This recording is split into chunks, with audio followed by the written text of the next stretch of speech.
record. There we go.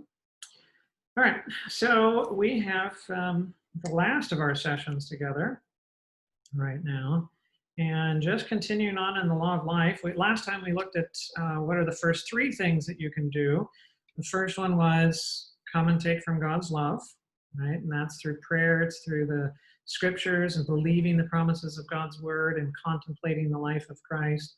Secondly, we talked about accepting his new heart, his new love, and we looked at about 7 points that we need to understand when it comes to a heart transplant and what it's like. And then we reiterated that we need to come to the cross and accept the divine exchange. And the fourth point that we're going to look at is that we need to surrender our lives entirely to him. And why do we have a wheelbarrow here? Well, there's a story behind it. Charles Blondin was a famous tightrope artist in the mid-1800s. And he was very good at what he did. He was a Frenchman, moved to the United States. He worked with Barnum and Bailey and a number of other circuses. And actually, he started practicing tightrope when he was 4. And by the time he was 5 years of age, he was pretty good at what he was doing. Well, he, on June 30, 1859, he made the first attempt of anybody to cross Niagara Falls on a tightrope. The crossing was about 1,100 feet across. It was 155 feet at its lowest point, the rope was, and it was a 3-inch hemp rope that was twined together. And it was tied to a big tree on the American side and a big rock over on the Canadian side. And that probably has a lesson for us. But we'll go on anyway. So Charles Blondin, about 25,000 people came to watch him cross Niagara Falls this first day. And he starts from the American side, and he has a 50-pound balance bar. And with that balance bar, he starts working his way across from America across to the lowest point, 155 feet above the falls, and then or above the water below, and then kept his way across, and he made it over to Canada successfully. The crowd's cheering and everything, and he puts down the balance bar and he turns around and he starts walking his way back across towards America. Sits down about halfway across, takes something out of his jacket, takes a swig, puts it back in, gets back up, and then walks back across the other side. And then he gets a wheelbarrow, this wheelbarrow, and he puts the wheel on the line. And he pushes this wheelbarrow across from America to Canada across the tightrope. And so you can see he was really good at what he did. Now, I don't know how many times he crossed that first day, but in his entire career, we're told that he crossed Niagara Falls over 300 times on the tightrope. One time he had a gunny sack tied around his head, so he was blindfolded. Another time he carried his manager, Harry, on his back across to the other side. Another time he had this stove that he carried out there and balanced it on the line, and he made omelets on it. And another time he went across on stilts. So he was really, really good at what he did, had an uncanny balance. And so the story is told, which I don't think is real, but it makes a good illustration, so we'll tell it anyways.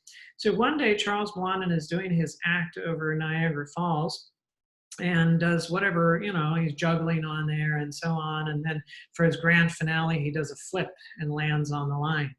And crowds cheering and oohing and awing. And of course, they want more. They want an encore. And so he, as a performer, is trying to figure out what he can do in order to either disperse the crowd or to satisfy their desire for something more daring. And he gets the idea. And so he calls down to the audience and he says, "Who believes that I can get someone safely across in the wheelbarrow?" Yeah. Says, "Okay, I need a volunteer."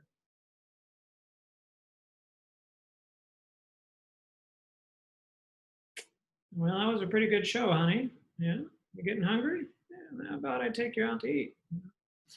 Nobody volunteered. Yeah.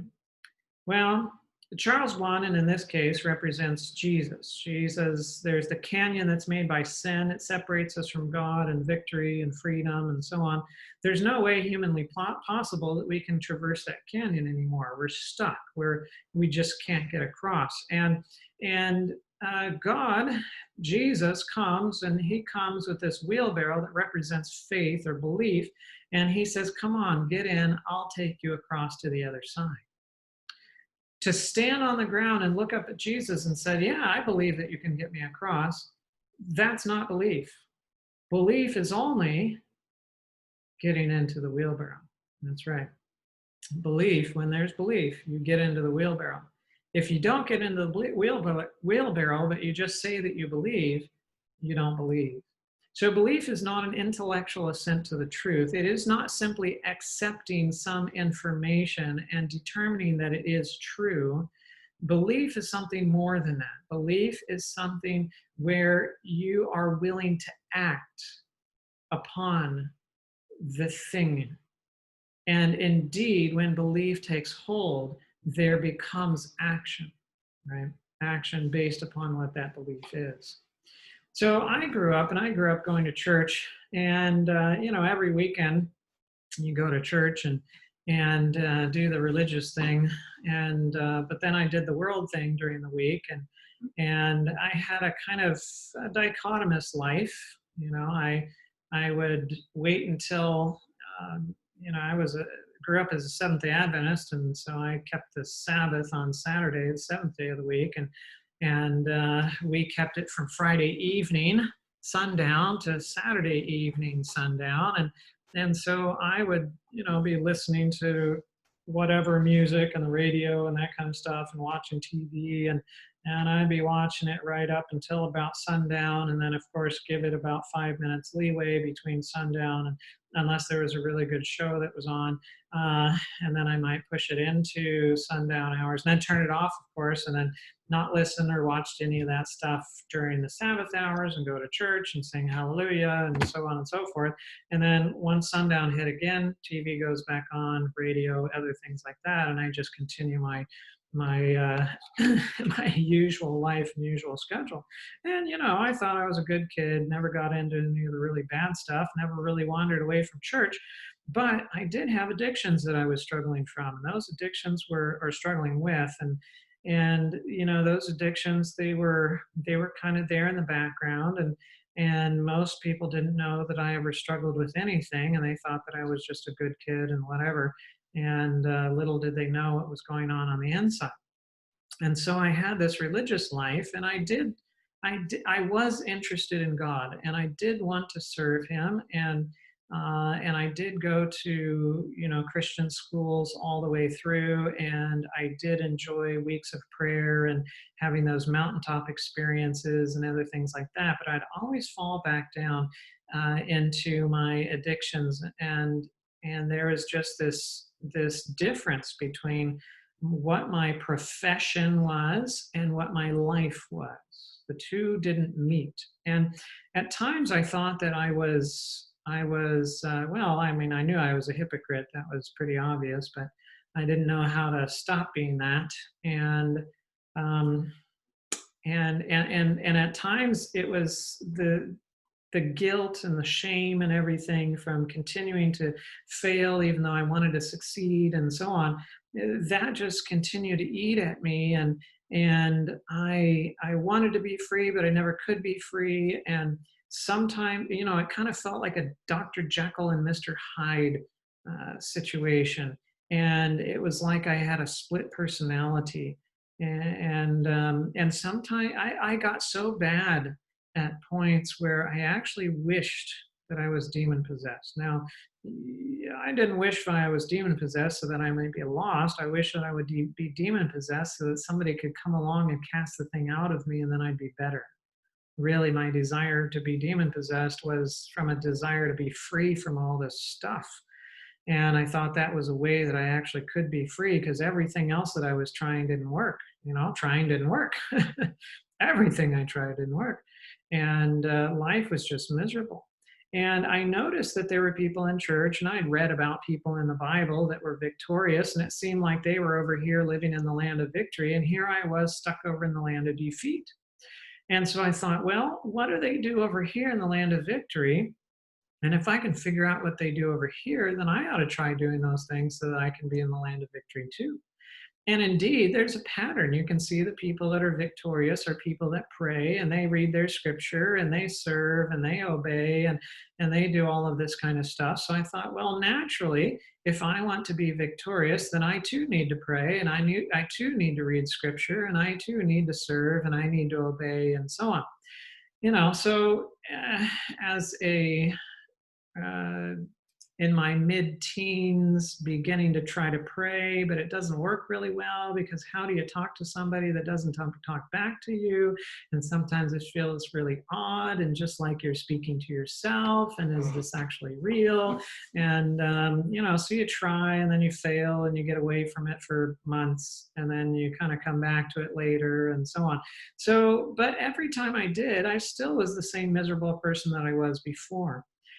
So, well, let's try some Bible. Let's read the Bible. And so I read the Bible in almost 2 years, and when I got done, I was still the same miserable person I was before. And so some people are like, well, you need to read about the life of Christ. So I read the Gospels again, and I'm still the same person. Some others say, no, I need to read the writings of Paul. So I read the rest of the New Testament basically, and I'm still the same miserable person. No, I need to read the Israelite history because it's for example. So read Israelite history and then prophecy and other things like that. But I'm still the same miserable person I've always been, not overcoming, still failing, defeated.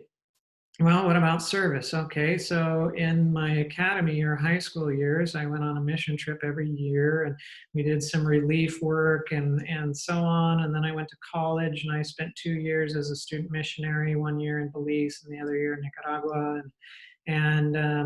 And so, but everywhere I went, there I was, and I found out that I was just as miserable in the mission field as I was at home because I was the same person there as I was when I left.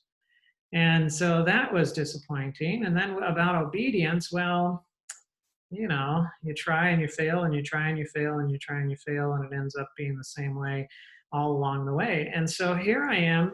I'm trying to do all the things that I see the people over here doing, but it's not working. And so for me, it's kind of like there's this thin force field between me and them. And I can't see it. I don't know what it is, but every time I try to get over here to the land of victory, it's like boom, boom, boom. I hit this force field and I can't get across. And so I start thinking, well, maybe I'm a defective model. Maybe I'm predestined to be lost. Maybe I've already committed the unpardonable sin and there's no more hope for me. And the reason that it's not working is because, well, it's never going to work. And so I started entertaining these thoughts. And, when you start thinking these things, life is pretty dark at that point. And life was pretty dark at that point. I know why people want to kill themselves. I know why people cut themselves, because sometimes you just get so numb from everything that's going on that the only way that you remind yourself that you're still alive is by creating pain, physical pain. And it reminds you that it helps you to realize that no, this isn't just a dream or a bad dream that I'm in. This is real. Um, and and so life was a bit depressing. I was married, um, and by the time we get to the rest of the story, I had 2 children. We have 6 biological and 1 adopted now. But as we get later on in the story, we had 2 children at the time, and my life is starting to fall apart. I'm I'm failing over and over again. The addictions are just growing. It's getting worse. I think that maybe I'm just going to give up because it doesn't work for me. Might work for others, doesn't work for me. I'm a defective model, probably already committed unpardonable sin, as I mentioned before. And so why keep trying? Because it's just not working. And so I was really on the verge of leaving my wife and my 2 children, not because I didn't like them. Well, I should say not because I didn't like her. I really idolized my wife. She was the center of my life. I was not so into the children, and the children, their crying and everything like that just frustrated me. And I had a whole bunch of really bad anger, and so I just fly right off the handle. And in fact, I feared being alone with the children because I thought I'd kill them. I really, that's how bad my anger was. Is I was afraid I was alone with them that I might kill them. And So the reason that I was thinking about leaving is because I thought, well, they're probably better off without me, and if I'm going down the hole, I don't want to drag them along with me. And so, yeah, life and times were dark. It was a dark time in my life, and um, and then an event happened that kind of turned things around, and that was that while I was contemplating leaving my wife and I was on the verge of other badness in my wife found out a bit of what was going on, and I got out of a shift at work at the emergency department late one night and turned my phone on, and I had a message, and I listened to the message, and the message was from my wife, and she says, "Honey, I found out, and I'm waiting for you when you get home." And for a moment, I had this screaming terror inside, like, oh no. And then everything went blank, everything went numb. And I was just like, all right, well, good. I'm glad she found out because I'm tired of hiding, tired of the secrets. I'm just tired of it all. It's time to get this over with. And so I went home and she was up and she was waiting for me, like she said. And she confronted me with what she had found. And I couldn't deny anything. Didn't really try to. And every other time that I had hurt her and done things of a similar nature in the past, I had always been able to feel sorry, at least for what I had done and how I'd hurt her. But this time I just couldn't feel anything. I was just numb. And she got scared by that. She says, "Honey, what's wrong?" I'm like, "I don't know." She's like, "Don't you care anymore?" I don't know. I don't know if I do. Um, and and I really couldn't feel bad. I couldn't feel anything for a while. All I could feel is anger and lust. Those are the two feelings that I could, kind of get at. And anyway, so it was close to Valentine's Day, a couple of weeks, just a little bit less than a couple of weeks from Valentine's, and so my wife, after a bit of discussion, she left the room and then she came back and she handed me a teddy bear, and she said, "I bought this for you for Valentine's, but I'm going to give it to you now." And hmm, now I felt bad. Now I could feel bad. Um, well, yeah, she gave me a gift while I had done the exact opposite for her. She had just found out about some bad stuff and so on, and yet she's still giving me a present. And so then I felt bad, and we began to we began to work with our pastor, and he didn't have a lot of experience, and so he referred us on to another pastor couple that was in our conference. We were in Michigan at the time, and they recommended a workbook and some videos and so on. And I don't recommend them anymore, but the Lord uses imperfect things to set you free because, well, He only has imperfect things to work through unless it's Him directly that's doing it. And He uses people in that process, and they're imperfect, and so He uses imperfect means in His perfect will to set us free. So anyway, so videos and workbook, and then some counseling, and in that process, I started working through some issues, or trying to work through some issues.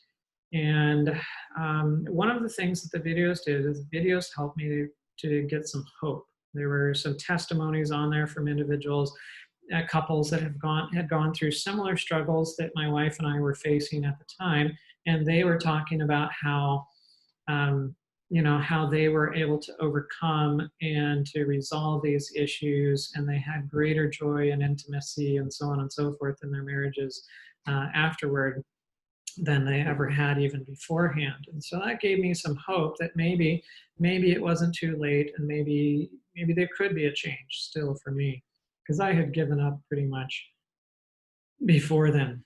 I had come to the point in my life where I could only really pray, "Lord, help." That's all I could pray.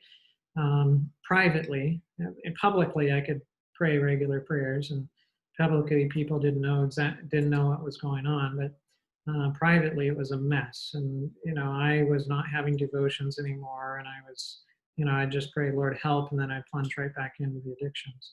And and and so I was challenged. Um, I was challenged with the wheelbarrow.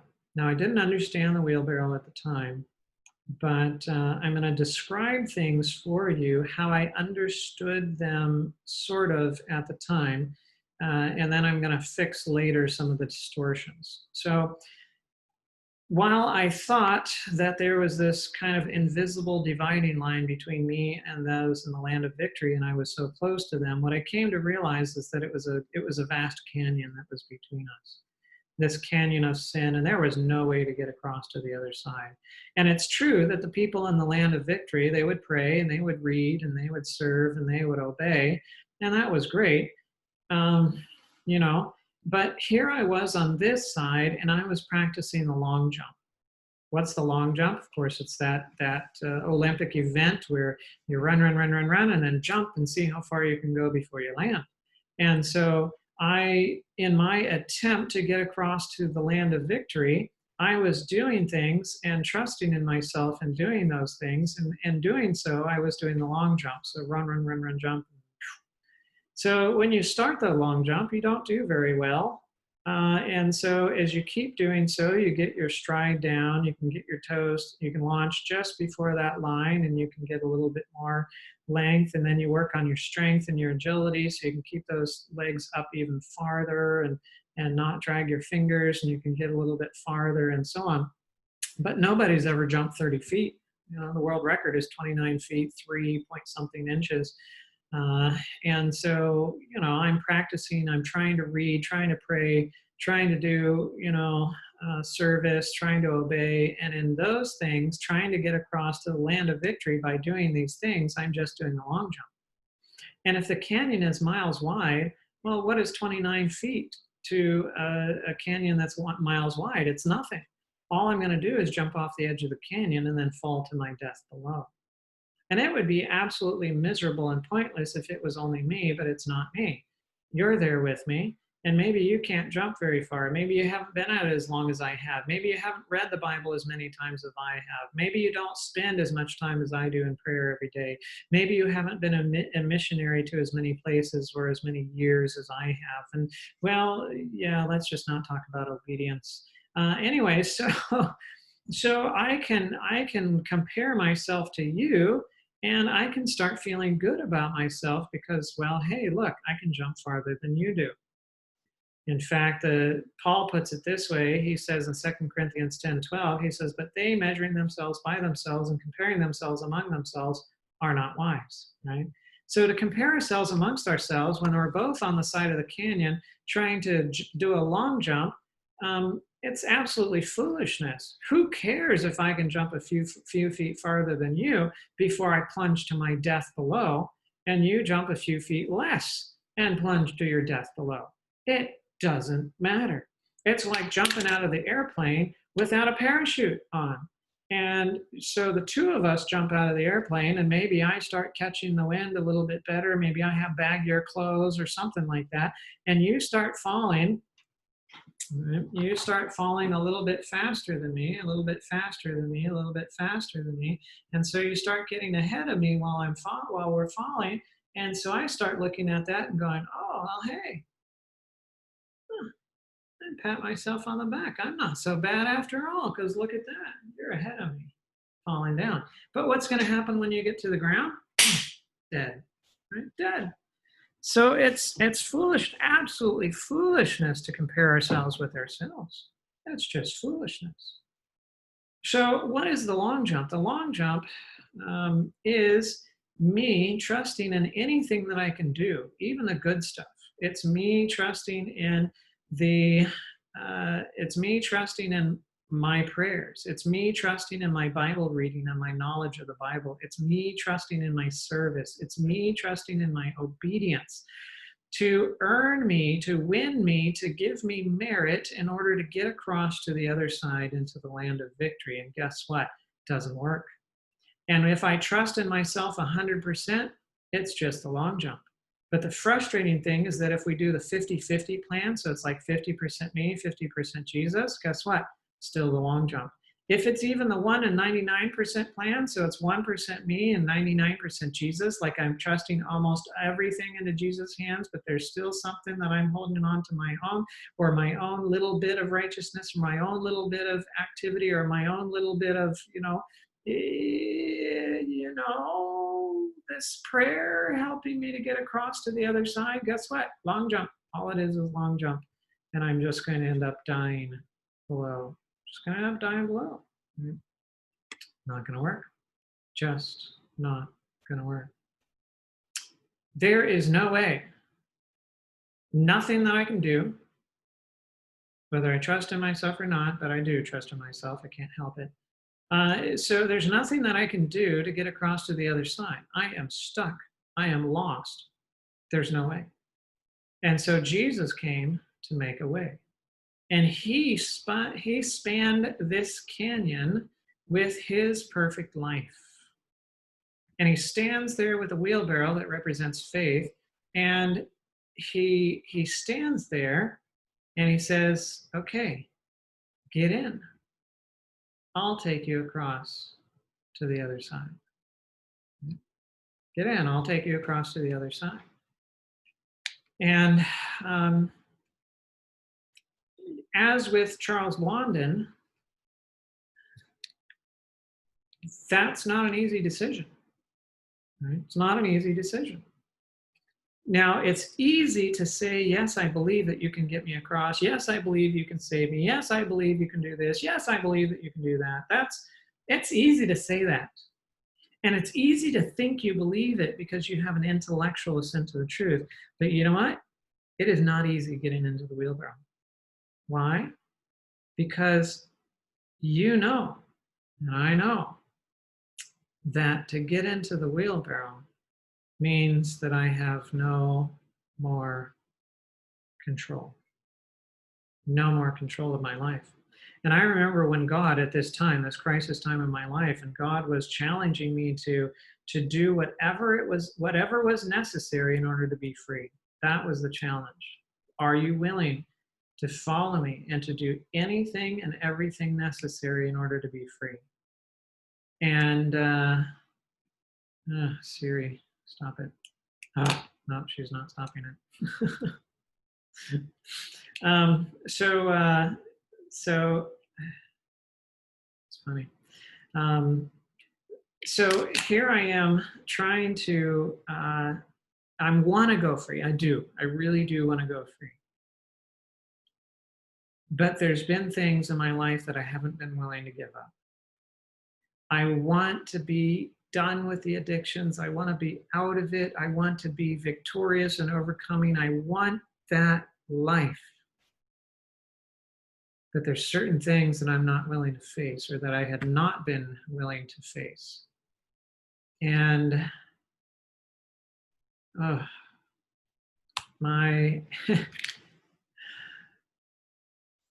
here God is striving with me in my mind, reasoning with me, if you will.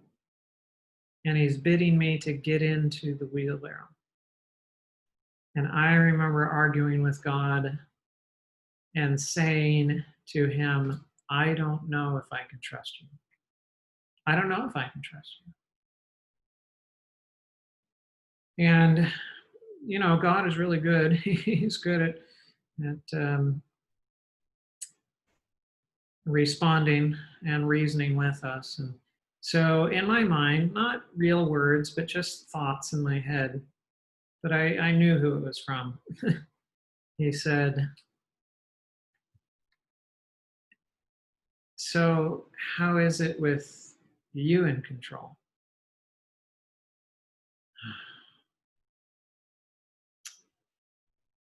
That's a low blow. You know how it is with me in control. I hate myself. I hurt the ones that I love. I fail at everything that I do. And I'm about to give up on everything. And he reminded me that you never go down alone. You always take others with you. And so if you're thinking about going and just letting go and letting the thing take you wherever it will and just go with the flow, you won't go alone. You will take others with you. And I thought, oh.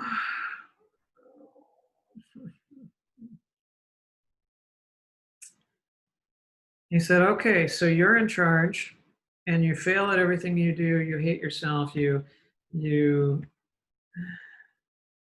do all of this and you fail.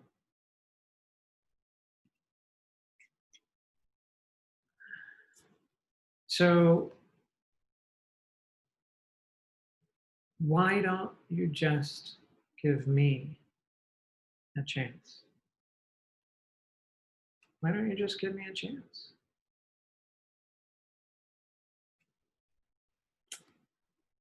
Well, I wasn't sure.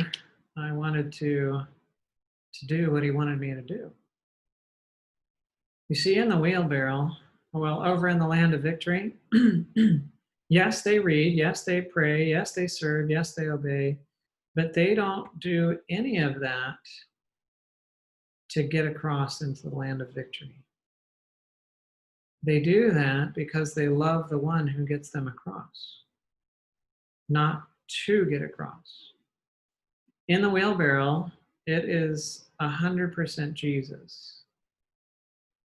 There's 100% trust in him, 0% in me. And it can only be that way, and it's always only that way. And the question that we can ask ourselves is, what are you not willing to do? What are you not willing to give up? What are you not willing to face in getting into the wheelbarrow? Because getting into the wheelbarrow requires complete surrender. It's not partial surrender, it's not mostly surrender, it's complete surrender. And that's the only way you get into the wheelbarrow, because you cannot withhold anything in getting into that wheelbarrow, because you know that thing's on the tightrope, and you step into that thing, you have no other platform to stand on. No other platform to stand on. That is it. And if that platform fails, you die. That platform fails, you die. And so faith must take hold of the promise and put 100% on Jesus. Stand completely on Jesus, on the truth of his word. Complete surrender, nothing withheld. If you withhold anything, you're not getting into the wheelbarrow. This is what I call my not list. What are you not willing to do? What are you not willing to face? What are you not willing to give up? What are you not willing? If there's anything on that list, on your not list, you are not getting into the wheelbarrow. So in the times of my life before, when I had been, we'd have weeks of prayer or other types of things like that, and there was just that, that burning within you, and you want to surrender your life to Christ, and you do so in tears and all that kind of stuff, but then you end up later coming back and, and getting back into all the badness and whatever again. In all of those times, there was always something that I withheld. I was never willing to give all. And here I was confronted with a problem that I had no solution for. I had no way out of. I couldn't even think my way or lie my way out of this situation. I didn't even know even where to begin to try to get myself out of the problems that I'd gotten myself into. It was bad. And I was at the end of my rope. And I remember God in his graciousness speaking to my mind and saying, you can't even figure out how to get yourself out of the situation. But I have 1,000 ways to get you out, and I only need one of them. I only need one of them. But in order to apply any of those 1,000 ways to your case, I need all of you, not part of you. I need all of you. I need you to do anything and everything I ask you to do. I need you to give up anything I ask you to give up. I need you to go or to face anything I ask you to face. And I thought about that, and I was terrified. I was terrified. What would God call me to do? Would he make me give up my career? Would he make me leave my family? Would he make me go to Timbuktu? Or, what would he ask for? I didn't know. But I simply had to have a willingness that was willing to do whatever he might ask me to do. And the great fear came soon as I was trying to make this decision. I started working through some of the workbook stuff and it just wasn't working very well. And so I called the author of the workbooks to ask him some questions and find out why I'm not able to really get things figured out and worked on. And I was having a block. Really, it was just there was something standing in the way and I just couldn't get across it. And I didn't understand what it was and what I should do. And so I called and I talked to the author for about 20 minutes. And he suggested that I stop what I was doing. I was working on bitterness chapter. And he said, you need to go to a different chapter over here. And what you do is you go through and you pray for the Lord to ask you to reveal to you all the times that you've been involved in this particular category of sin. And and then write each and every one, each type of incident that you can remember. And then you go through and you pray through each and every one of these things individually and with as much sincerity from your heart, apologize to God, ask him to forgive you and to give you a new heart. And then what I want you to do is I want you to take that list and go to your wife and read her the list.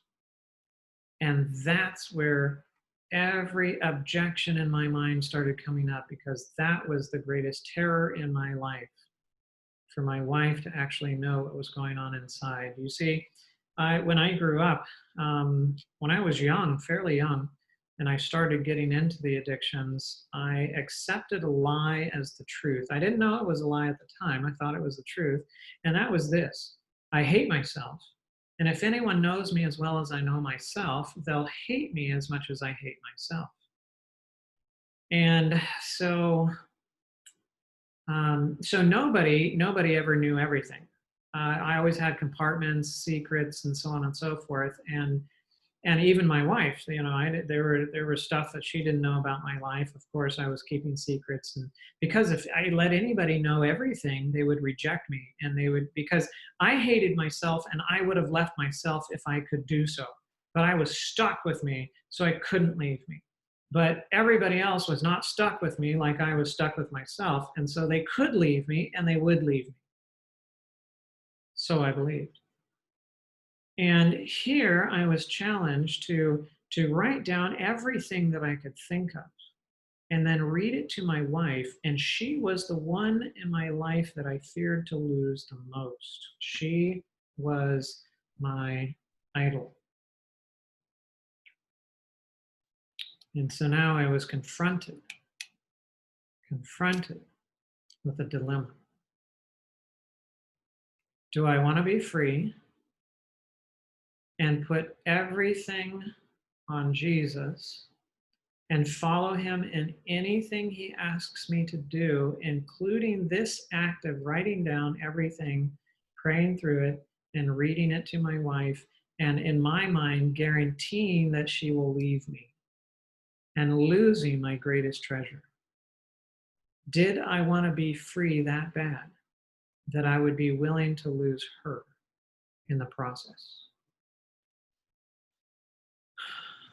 And so I remember struggling with God, saying, God, I can't lose her. I can't lose her. And he reminded me, you're already losing her. You're already planning to leave her. But if you follow me, you might be able to keep her.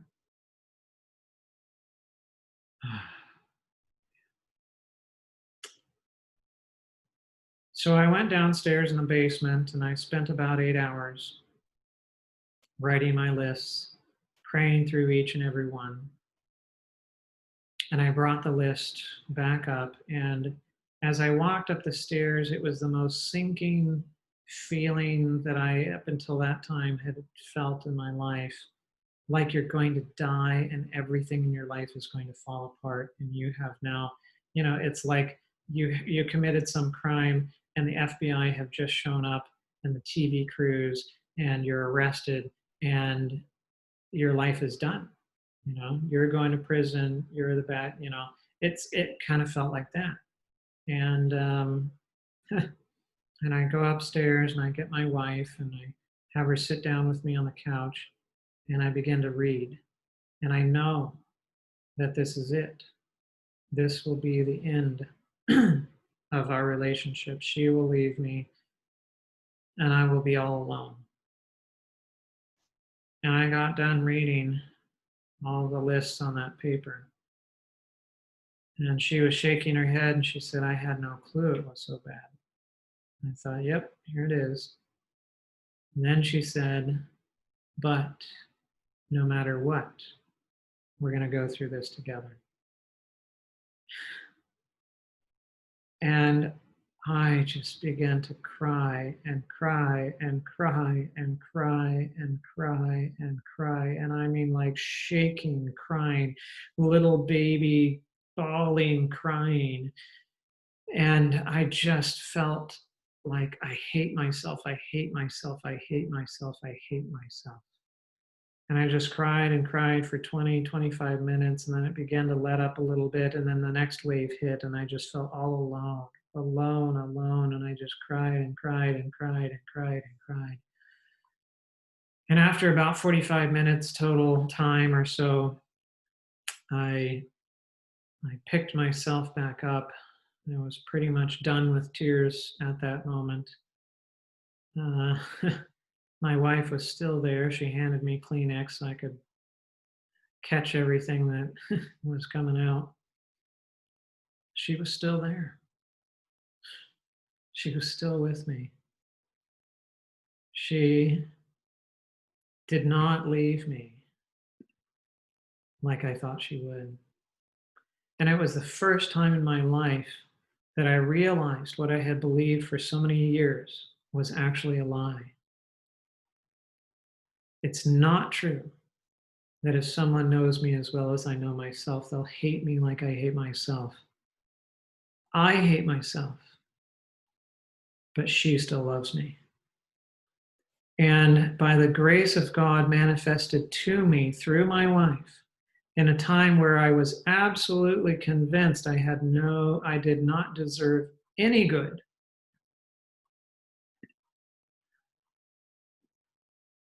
the Lord began to change me.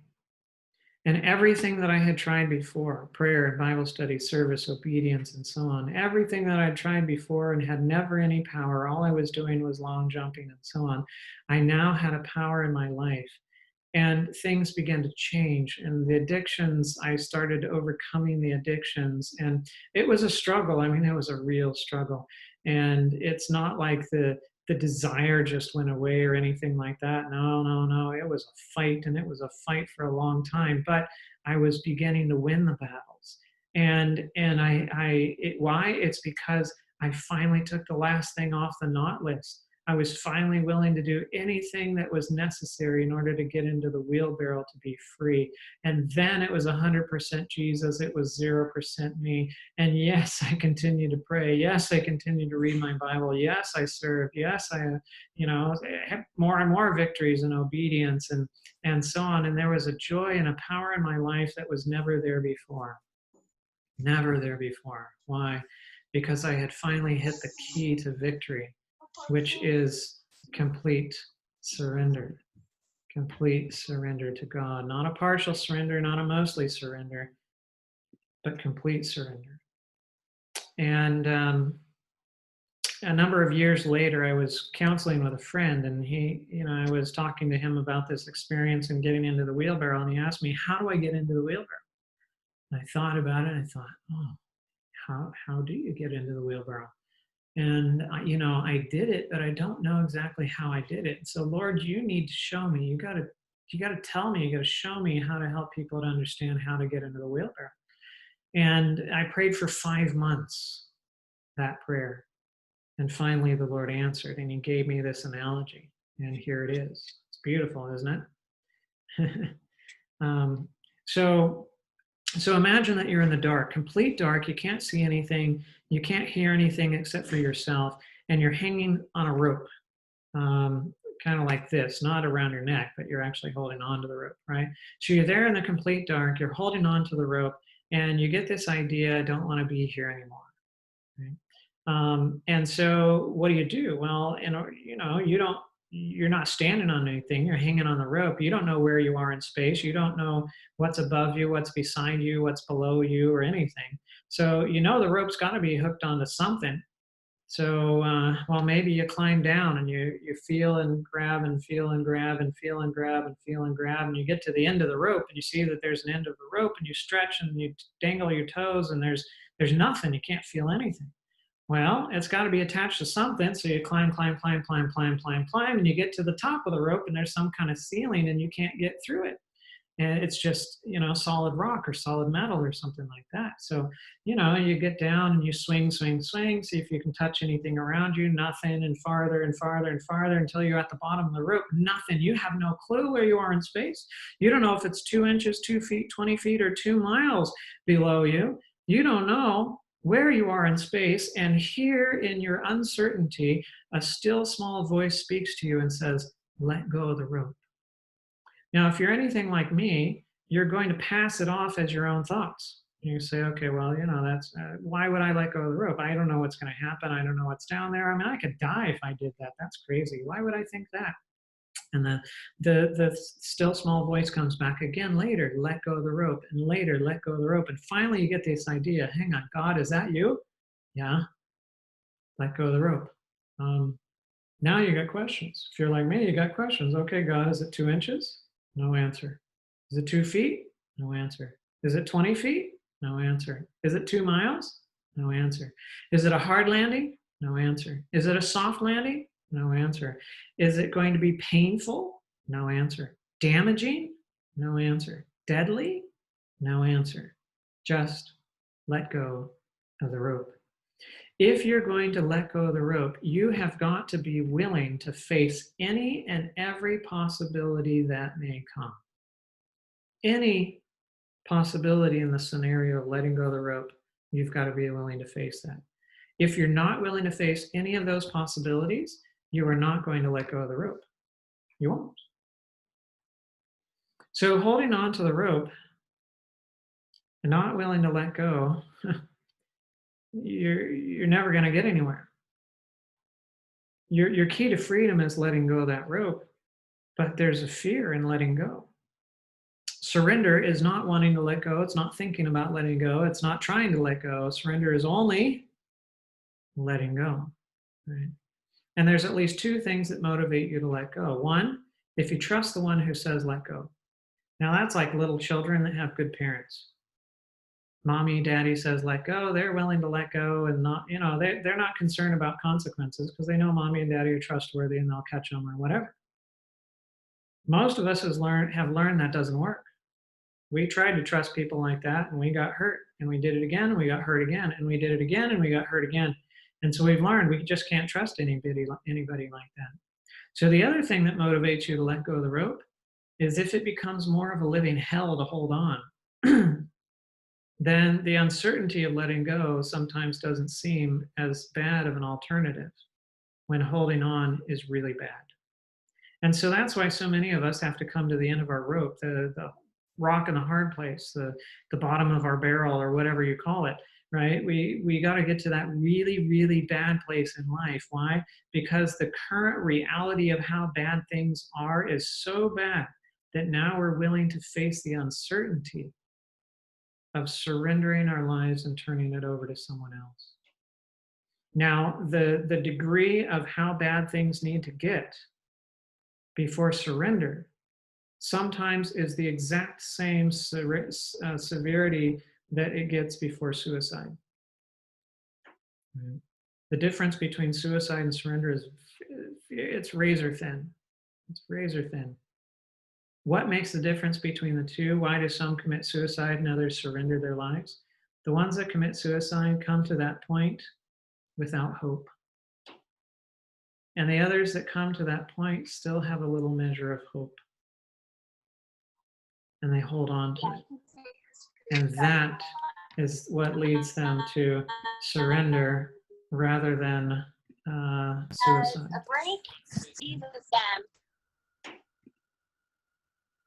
All right. Sorry, trying to mute people.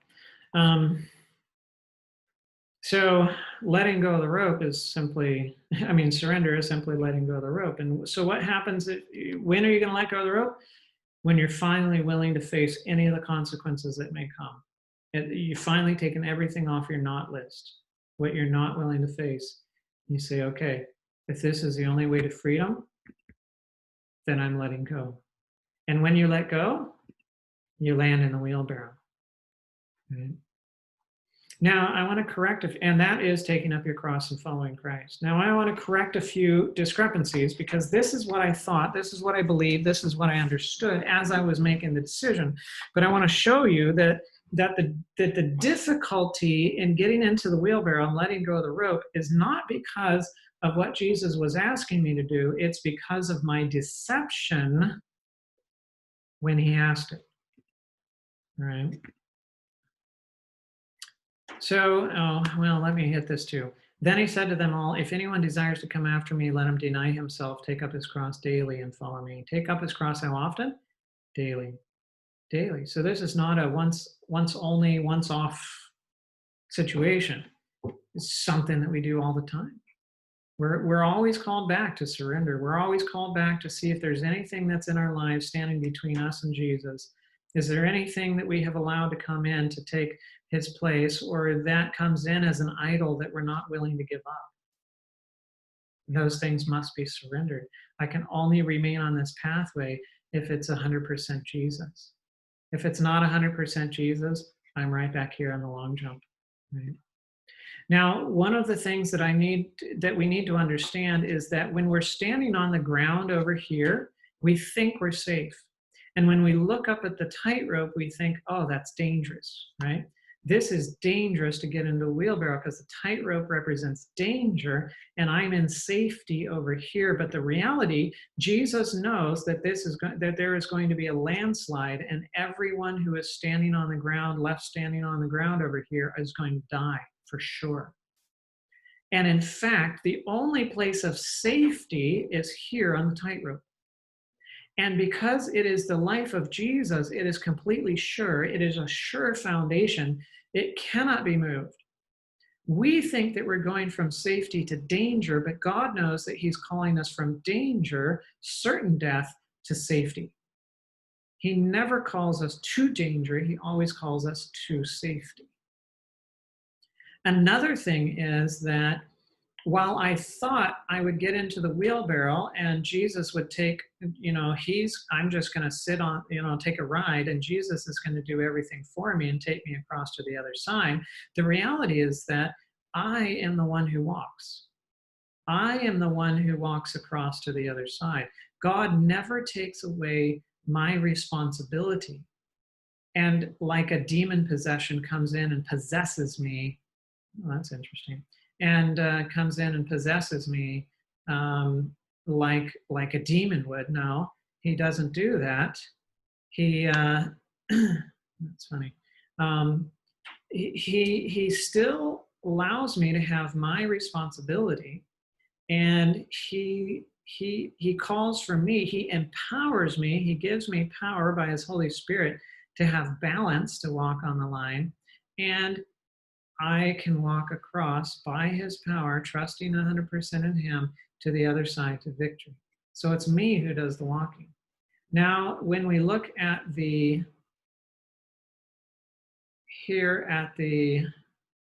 that's funny. This whole thing really messed up. Let me share the screen again. Let's see if it'll work. All right. Thanks.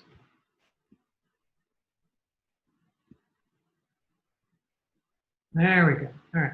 So one thing that I didn't realize about the rope when I was talking about the rope initially is that, well, the rope represents my idols. It's the things that I'm holding on to and I'm not willing to let go of, right?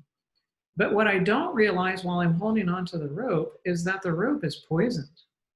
And to hold on is to poison myself. And as the longer I hold on, the more I'm going to likely I'm going to die. And so God is calling me to let go of the rope. Why? Because it's killing me. He's not asking me to let go and release into danger. No, he's calling me from danger to safety. And he doesn't call me to let go to free fall. He calls me to let go so that I can hold on to his hand. Because I can't hold on to his hand while I'm holding on to this at the same time. So he's got to call me to let go so that I can hold on. Right? So that's what I need to realize. And when you do, oh, there's such freedom and joy that comes into your life, a power that takes over, and you find victory where you always found failure before.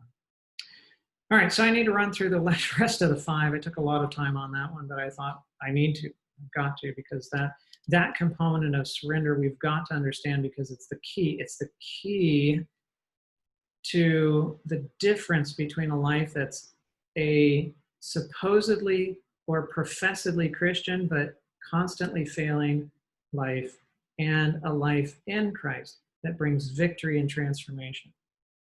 So what else do I need to do? I need to search my heart, because I don't know what's in there. I don't understand my heart. And so every morning I go out and spend time with God in nature. I recommend praying out in nature with God's surroundings. Go walk. You can't fall asleep while you're praying, while you're walking. I can fall asleep in any other position, but when I'm walking, I can't go to sleep. And I love it in the early mornings because I can see the stars and I can listen to what's going on and so on, and I'm in God's surroundings. So go out there and spend time with God in nature every day. Recognize that you need him. Not that you want to pray, not that you want it, you need God. Just like you need to breathe, you need to drink, and you need to eat. You need God, and you need to come and spend time with him so that you can take what you need from him. And while you do so, spend some time reviewing what happened the day before. Your thoughts, your words, and your actions. Bring them before God and say, okay, well, what was influencing me in that situation? Why did this happen or that happen or other things? Why did I respond this way? Ask God, what legitimate need of my heart influenced my actions in that situation? So if you did something wrong, there's an appeal to legitimate needs. But if I did it wrong, then I was deceived and to fulfill that the wrong way. So what was the deception? For example, one day we were having a committee meetings, and I had just become president of Each Minds Institute. I'm a young president. I'm insecure. People are telling me various different things that I need to do. One of the things is that we need to be efficient with our time and so on. And so we had a couple of committee meetings in the morning. We broke for lunch, and then we had another committee meeting in the afternoon. And so I wanted to be efficient, and so we got right into the agenda point number 1. And while we were starting right into that our vice president said, Mr. President, shouldn't we begin with a word of prayer? And immediately an excuse just came jumping out for why I didn't begin with prayer.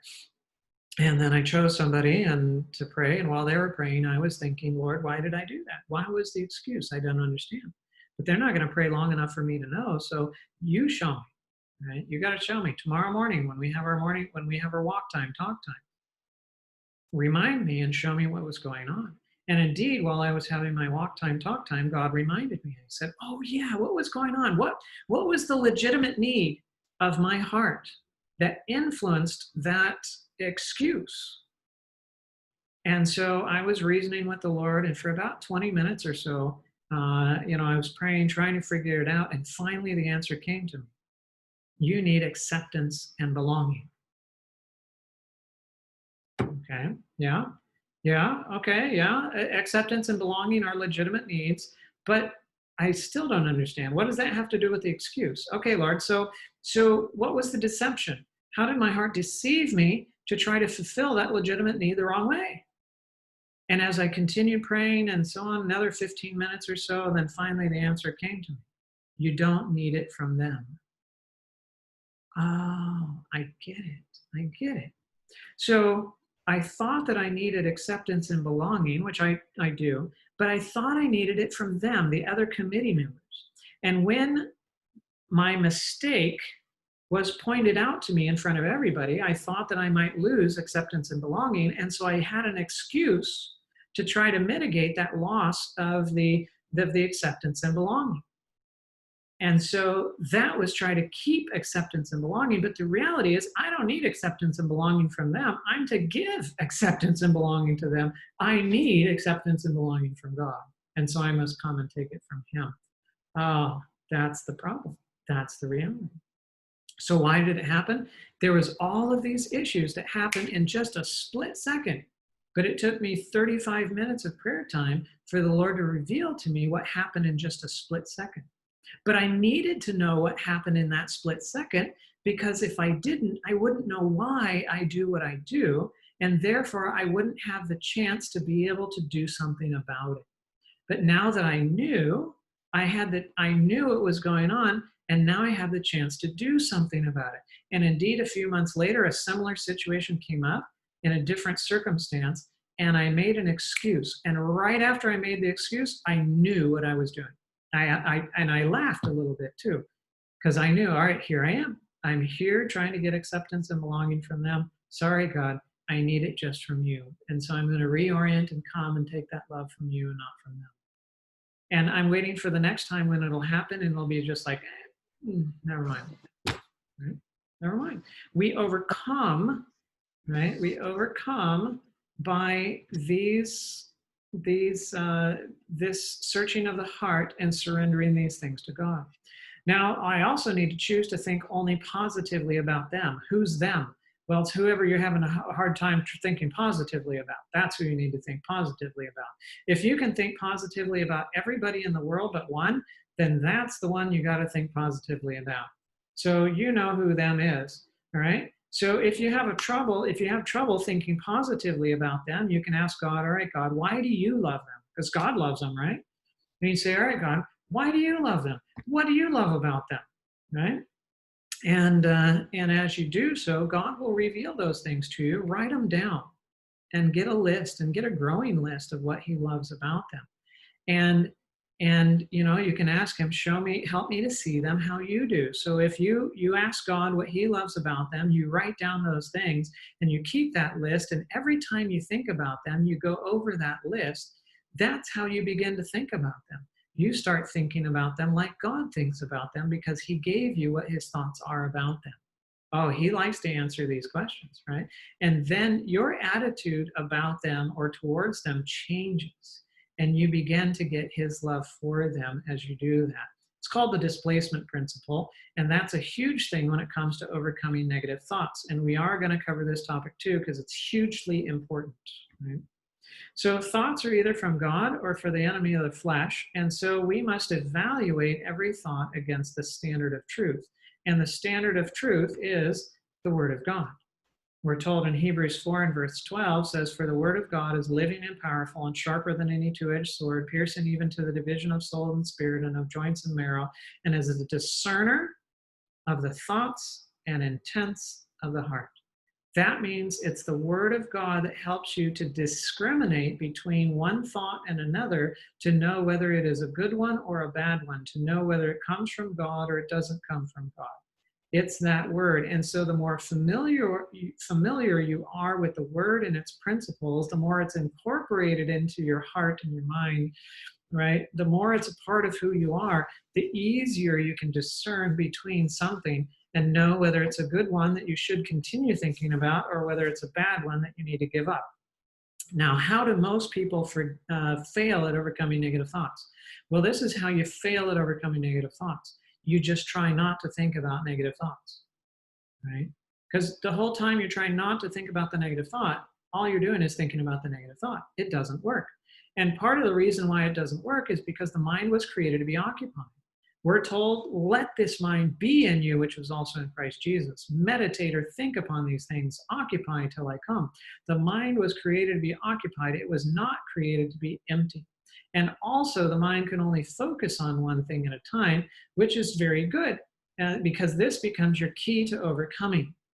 So if I tell you, don't think about the big fat cat, and you go, okay, well, I'm not going to think about the big fat cat, not going to think about the, oh, I'm not going to think about the, no, I'm not going to think about, no, stop thinking about the big fat cat. What are you doing? The whole time you're just thinking about the big fat cat. So if I tell you, don't think about the big fat cat, you think about the happy dog. Right? Doesn't he look happy? Looks like he just got a bath. He's on some nice towel, blanket, or whatever. He's just having a happy time. And, nice pink tongue, obviously not too anemic. And somebody brushed his teeth. Where'd the cat go? Cat is gone. Did you have to struggle to make the cat go bye-bye? No, not at all. It's not a struggle at all.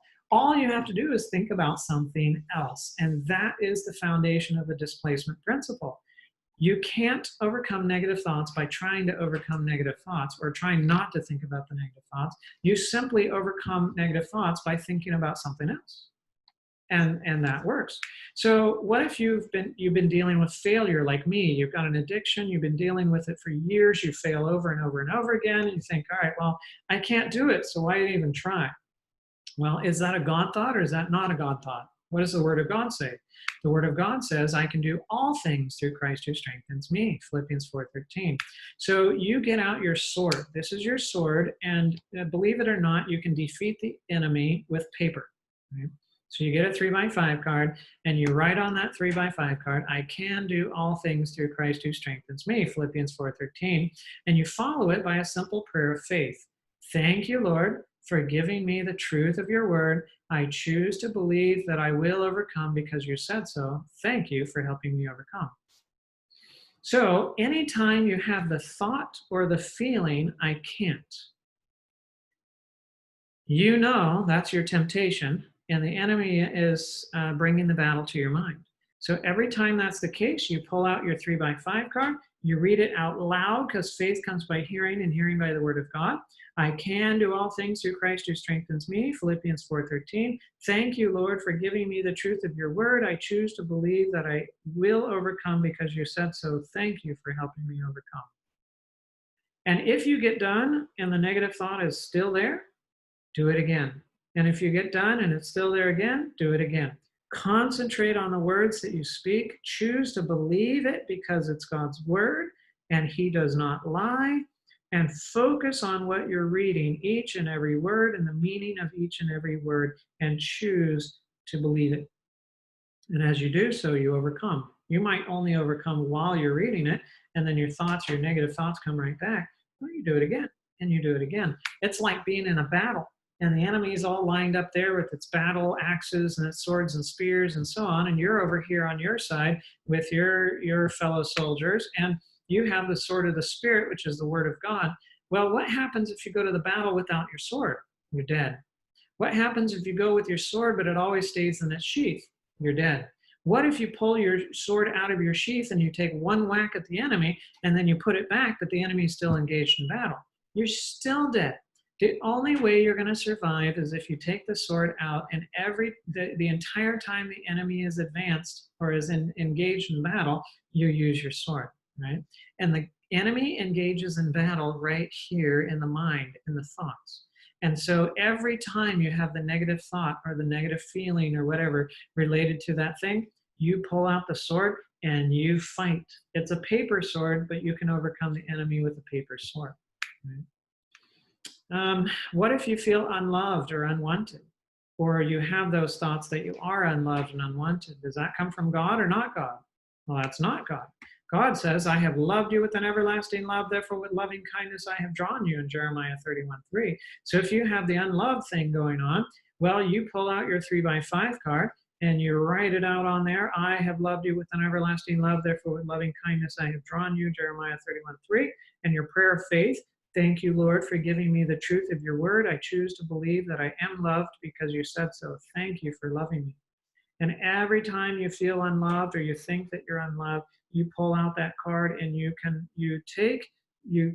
choose to believe the word of God rather than what you think, rather than what you feel, rather than the things that are tempting you or what others say, because it's his word. He cannot lie. It's true, and it's a creative word. And so if you've never even seen it before, When he speaks it, it comes into existence just as he spoke and said, let there be light, and there was light. Right? And so you read that and you overcome by the word of the Lord, right? The word of God. Maybe you feel guilty. There can be a good response or a bad response to guilt. A good response is guilt to a specific sin or sins, and it results in confession, repentance, and a going to God for forgiveness. There's the bad guilt where you just have this generalized sense of guilt, and it results in separation from God and an unwillingness to come to Him for help. So, with the good response, specific sin, and so on and so forth, well, there are things that you can do. One, you need to confess. Two, you need to repent, which is turning away from sin, right? It's sorrow for sin and a turning away from it. And then there's restoration. If you've stolen things or other things like that, you need to give them back, right? And restore what was taken. So when you cooperate with these things, these conditions upon which forgiveness is given, then you can come and you can claim God's promise. Now, maybe you feel like I've been too bad to be forgiven. Well, is that true? Is that from God or is that the enemy? Well, it's the enemy. Because God says if we confess our sins, He is faithful and just to forgive us our sin, and just and will forgive us our sins and cleanse us from all unrighteousness, right? So He's going to give us forgiveness. He's going to cover us with His blood, and He's going to cleanse us. He's going to give us righteousness, right? Make us righteous. So that's His promise. So you get your guilty card, and you write 1 John 1:9 on there. If I confess my sin, you are faithful and just to forgive me of my sin and to cleanse me from all unrighteousness. 1 John 1:9, and then your prayer of faith. Thank you, Lord, for giving me the truth of your word. I choose to believe that I am forgiven because you said so. Thank you for forgiving me. And every time you have that negative thought or that negative feeling of guilt, you take out your 3x5 card and you take it to battle, and you continue doing so until that thought or that feeling is no longer there. Now, if you're not sure exactly what to do, then I suggest a thought journal. What's a thought journal? Well, you spend a day, maybe 2 days, writing down the thoughts that run through your head. And then when you get done doing that, you categorize your thoughts. Do you have thoughts that are in line with fear or worry? That's one category. Do you have thoughts that of being unloved or unwanted? That's another category, or rejected. Do you have thoughts of failure or defeat? Well, that's another category. Are they thoughts of guilt or shame? Is it thoughts of unworthiness or inadequacy? Are they thoughts of bitterness or anger? Is it thoughts of loneliness or abandonment? Right? All of these are different categories. This is not an exhaustive list, but just a representative list.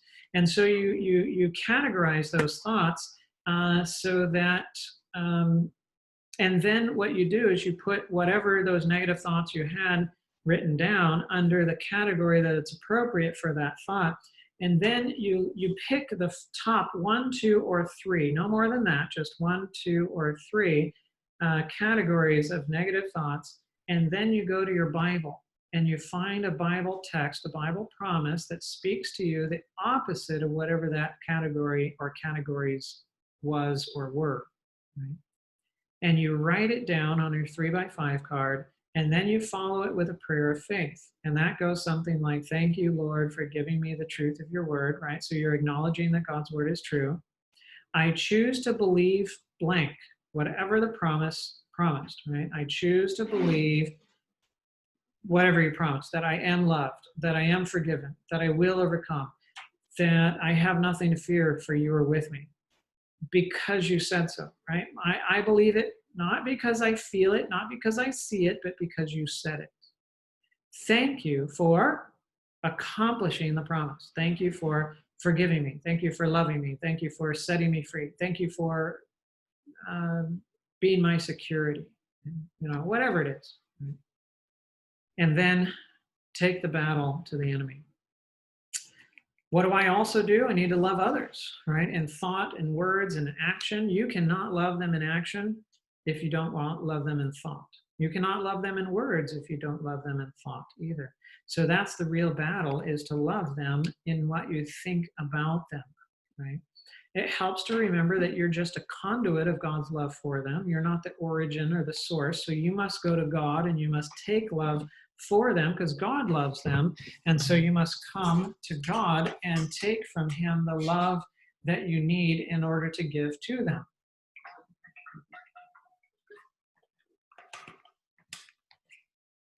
It also helps you to remember that they hurt Jesus, they didn't hurt you. Remember, nothing that's done to you is done to you. It's done to Jesus. It's done to God. You are his steward. You are God's property. Right? And so everything that is done to you is done to him. It's not about you. And besides, you already came to the cross and entered the divine exchange so that you let Jesus become the victim for you. And so now it's not you that they did it to anymore. And just like prison ministries, if they didn't do it to you, it's not so hard to love them too. And so God gives you that ability, but you got to let him do it. And you can never love them unless you come to God to get that love for them. And it must be a love that will love them in thoughts, in addition to words and deeds. Number 8, I need to remember it's not mine, right? And this is a constant, frequent reminder that we need to remember. It's not mine, it's not mine, it's not mine. In my case, it's frequent with the children. I have to remember frequently that the children are not mine. God, they're not mine, they're yours. And so I can't treat them as though I am the owner. I must treat them as if I am your steward and I'm your representative.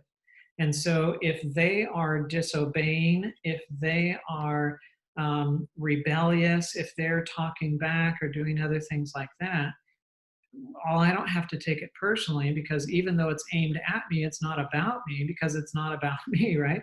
It's not mine. And what comes out of them comes out of them because that's what's in them. So I don't have to take it personally. I don't have to get ruffled. I don't have to get frustrated.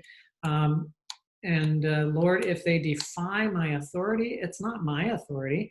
The only authority I have is the authority that you gave to me. It's only a delegated authority. So, Lord, what would you have me to do with your children, with your authority right now in this situation? So when you remember it's not mine, it takes all of that personal stuff out of it, and the frustration and that gets involved in all of these things. And it helps you to step back and approach things from a calm perspective, because you can now be objective because you're not all emotionally involved in everything that's going on. So it's a constant reminder, because we constantly go back to being the owner, but we've got to get to the point where we realize on a permanent basis that we're not God, we're a child of God, we're not independent, we are dependent upon him. We are not the owner, we're the steward, and everything that we have is his. Now, disease is an effort of nature to free the system from conditions that result from a violation of the laws of health. That's a really good definition. That means disease is a good thing. Right? It's an effort of nature to free the system. That's good. The bad thing is the violation of the laws of health. That's what sets up the conditions that requires disease to get rid of it. So in the case of sickness, the cause should be ascertained. And that's really a lot of what the law of life is about, is just understanding the cause, right? The spiritual underpinnings that lead to disease, right? And we're told that sickness of the mind prevails everywhere. 9/10 of the diseases from which men suffer have their foundation here. So if we're looking for a cause of disease, if you've got hypertension and diabetes and high cholesterol, cancer, stroke, or other types of things like that, and you want to know what the cause is, well, we know that 90% of the time, every dysfunction that happens in the body is coming from the mind, right? And if we take away those things like poison and violence and pressure and temperature and other things like that, then pretty much everything, every disease from the body, every disease in the body comes from the mind. And so if you're looking for the source, that's where you ought to aim. If you're looking for the cause, that's where you need to go. Don't go looking everywhere else, go looking in the mind. And again, we looked at this heart, and one of the things that causes is the biggest cause for disease is personal loss, taking things personally and losing my treasure. Now, the only way that I can lose my treasure is because I'm living from this heart, this old heart of sinful nature that gives to receive, that invests in others, that believes that I'm God, that thinks that it's mine, that's a slave to others, and my gain is receiving and my loss is not receiving enough, or losing my treasure, right? And I can't control the losses in this heart because I can't control what people do, how much they give, whether they walk away, if they die, or anything like that. And I have treasures on earth that I can lose. And that's the major contributor to disease. And if that's the case, what's the solution? Well, the solution, well, we could call it stress, and then everybody knows, oh, yeah, well, stress contributes to disease. What's the solution? The solution is a new heart. It's the solution is not a pill, it's not a surgery, it's not anything else. It's a new heart. So so I need a new heart of divine love where I recognize that I'm just a creature, I'm not God, where I take to give, and so it's a gift, not an investment, where nothing is mine, it's all His, where I am free and I am free to give all that I can. And I don't keep anything to myself. And so I'm not subject to losses anymore because it's all under my control. And if the very thing that is the major cause for disease is removed, then guess what happens to the disease? It must go away as well. So when the cause is removed by a new heart, then the disease that's caused through that pathway is removed as well. And that's why we've spent so much time going through all of this. It's actually a disease lecture, a health lecture that we've been going through. But it seemed like it was just a gospel lecture, but it is a gospel lecture because the gospel is a cure for disease. It is. So is disease only a love problem? Nope, but about 90% of it is. And so in searching for a cause, we should start here. Now, unhealthful conditions should be changed as well. So we should use natural remedies. We should change our lifestyle. All of those are appropriate things to do as well. Drink our water, get our exercise, live temperately, love others, eat good nutrition, get in your environment, get your sunshine, have a proper thought life by taking every thought obedience to the captive to the obedience of Christ. Your 3x5 cards. Breathe nice fresh air, get out in nature, dress well and modestly and healthfully, get a sufficient amount of rest at night, have your simple trust in God as well. Wrong habits should be corrected. So if you're not dressing well for the weather, you should dress well for the weather. If you're not thinking well, you need to take that and overcome. If your eating is bad, you need to improve the eating. If you are into bad substances and whatever, you need to replace those with what God created you to make. Right? All of those are appropriate things to do. And then nature is to be assisted in her effort to expel impurities and reestablish right conditions in the system. And so, yes, you can expel impurities by exercise and sweating, or by hydrotherapy treatments, or by herbs, or by healthy diet, and so on, and drinking lots of water. All of these are ways that you can help and cooperate in the process. Now, don't forget this part. This comes from James 5 and verses 14 through 16. This is a biblical admonition. And we're told, if is anyone among you sick? Now, this doesn't mean if you have a sniffle or a cold or other types of things like this, but it is for, real diseases and so on. Let him call for the elders of the church and let them pray over him, anointing him with oil in the name of the Lord. And the prayer of faith will save the sick, and the Lord will raise him up. And if he has committed sins, he will be forgiven. Confess your trespasses to one another and pray for one another that you may be healed. The effective, fervent prayer of a righteous man avails much. So don't forget this step. So many people come to our lifestyle center and they are at the verge of death and they've tried everything else in the world, and they're, Uchie Pines is like their last choice, and never thought about that before. And they come here last and they've never been anointed. They've never even thought of it. And yet it's right there in the Bible for everyone to look at and to participate in. So my disease must have a cause. The cause always comes before the disease manifests. As long as the disease is present, then the cause is still present as well. And if the cause is a sin issue or a love issue, well, I can change my lifestyle. I can take medications. I can do some kind of treatment, but some other manifestation, some other effect will come because the cause has to manifest itself somehow. But if the cause is removed, then the effect will cease because the effect can't create itself. So, in the meantime, yes, I apply lifestyle and natural remedies. I eliminate toxins. I pray and trust in God, but I'm searching for the cause. And finally, what do we do? Number 10, we need to get up and get back up. Right? Um, this is the man at the pool of Bethesda, and he was there for 38 years, crippled.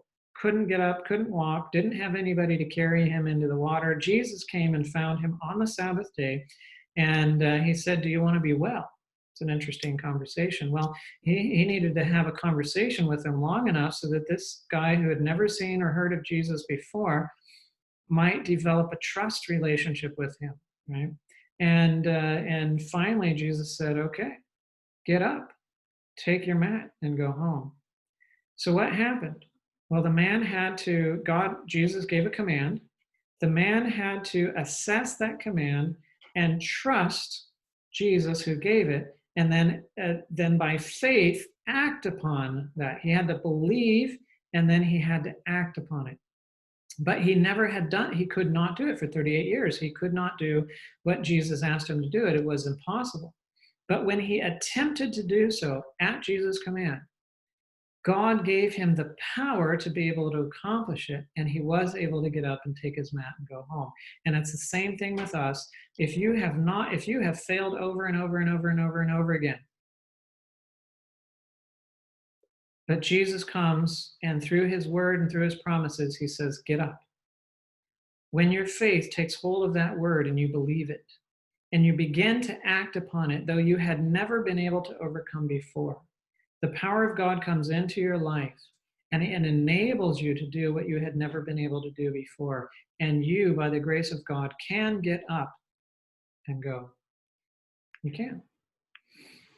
Now, what happens if you fall down? Like, you get into this and then you have, periods of relapse and you fall down. Well, did God know you were going to fall down? Absolutely, he did. He knew already. Does he know your whole life? Sure. He knows your life from beginning to end. He knows everything that you will ever do. It's not a big deal for him when you fall down. In fact, you know what? God expects you to fall. Some people are probably going, heresy, heresy. No, it's not heresy. When you have a child and that child is learning to walk, do you expect that child to fall in the process of learning to walk? Absolutely, you do. And when that child falls down, do you spank it and beat it up? And, you're just waiting for it to fall so that you can beat it one more round and so on? No, not at all. And God is not like that either, right? He knows that you're going to fall. He knows that learning to walk always involves falling. And that's okay. He said a righteous man falls 7 times and 7 times gets back up. What kind of man? A righteous man falls 7 times and 7 times gets back up. Jesus said, I tell you not 7 times, but 70 times 7. Now, how many times would you allow your child to fall in the process of learning to walk? As many times as it takes. And God, you are not better than God, right? You're not more good than God is. He will allow you as many times as it takes, but we do have a time frame. There's a time limit, right? Your life is only so long, and probation on this earth is only so long. And so within that time limit, he will give you as many times as you need to in order to fall and get back up and fall and get back up. Falling is not a problem to God. Staying down is. So if you fall and you have a hissy fit and you have a pride party or a pity party or whatever you call it, while you're on the ground and you just nurse your hurts and so on, and you stay on the ground and you refuse to get back up, that's a problem. But falling down is not a problem. Just get back up. Right? Get back up. He's there to help you. He's there to love you. He's not fighting against you. He's fighting for you. He wants you to overcome. He died so that you could be victorious. Trust him and get back up. So what do? We need to come and take from God's love as your only source. We need to accept his new heart of love. We need to come to the cross and accept that exchange on our behalf so that we can go free. We need to surrender our lives entirely to him to get into the wheelbarrow, let go of the rope, right? We need to search our hearts so that we know what's there, so that we can intelligently surrender it to Him. We need to think only good thoughts of others, and that's only if we allow Him to give us His thoughts about them, because He only thinks good of others. 7, we need to love others in what we think, what we say, and what we do. We need to, 8, remember it's not mine. 9, yes, we use natural remedies, we change our lifestyle, we cooperate with these things. And 10, we need to get up or get back up. Final quote, when the gospel, when the what? The gospel is received in its purity and power, what is it? The gospel is a cure for the maladies that originated in sin. What maladies originated in sin?